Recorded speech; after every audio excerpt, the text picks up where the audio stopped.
So can you just talk to, is it people suddenly have to switch to a ketogenic diet, or is it to stimulate stem cell production? So we use it a lot in autoimmune diseases.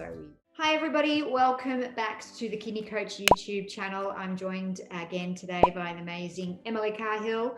Emily is a cardiovascular nurse. She has a special interest in oncology. She's a naturopath and she's also a very valid member of the Kidney Coach team. First off, Emily, do you want to walk us through what polycystic kidney disease is? How would someone know that they've got that, the symptoms, the etiology of the disease, and just anything else you think we need to know about what polycystic kidney disease is? Sure. So polycystic kidney disease is a genetic disease that causes cysts to grow on the kidneys. So cysts over time can increase in number and increase in size. And if that happens, then basically it's like they're taking up parts of the kidney, so they're taking up normal kidney tissue, which means that eventually the kidneys can't work as well because they've got these cysts in place of their normal tissue. Generally, the kidneys will also increase in size with the cysts, so kidneys can end up weighing, quite a lot more than what they normally would because of this, which can then come with some pain and things like that.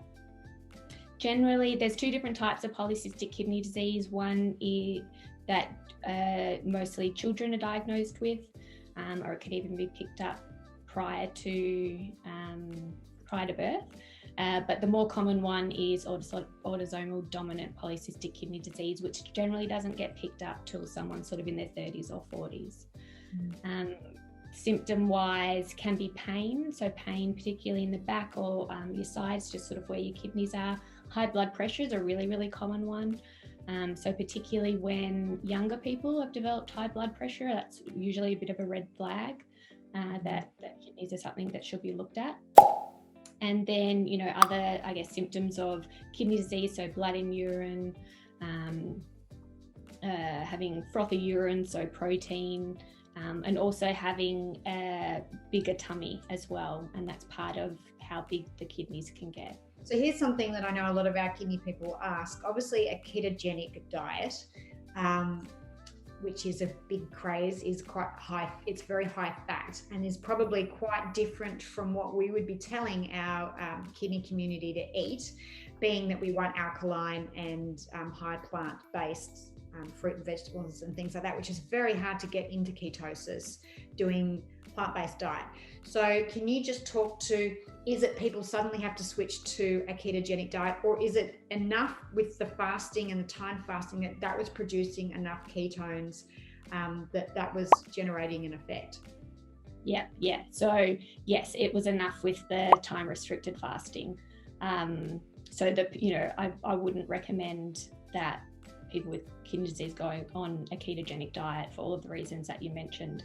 So the great thing is that you don't have to do that. With the time restricted fasting, created enough ketones over, the restricted time period that it had the same benefits. Right. And with the other thing that we know about time restricted fasting is to stimulate stem cell production. So we use it a lot in autoimmune diseases. So this is genetic, but if we're looking at IgA nephropathy, I was like, where did that disease go out of my brain? But, being a autoimmune disease of the kidneys, that we know that timed fasting is something that we might use in that because of the stimulation of stem cell production, which helps repair kidneys. So that's another great benefit. Remember to hit subscribe so you'll get notified whenever there's some new content on the YouTube channel. And if you haven't already, head across to kidneycoach.com.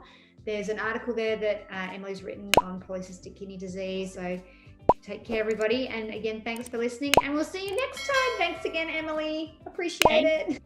Bye. No worries. Bye.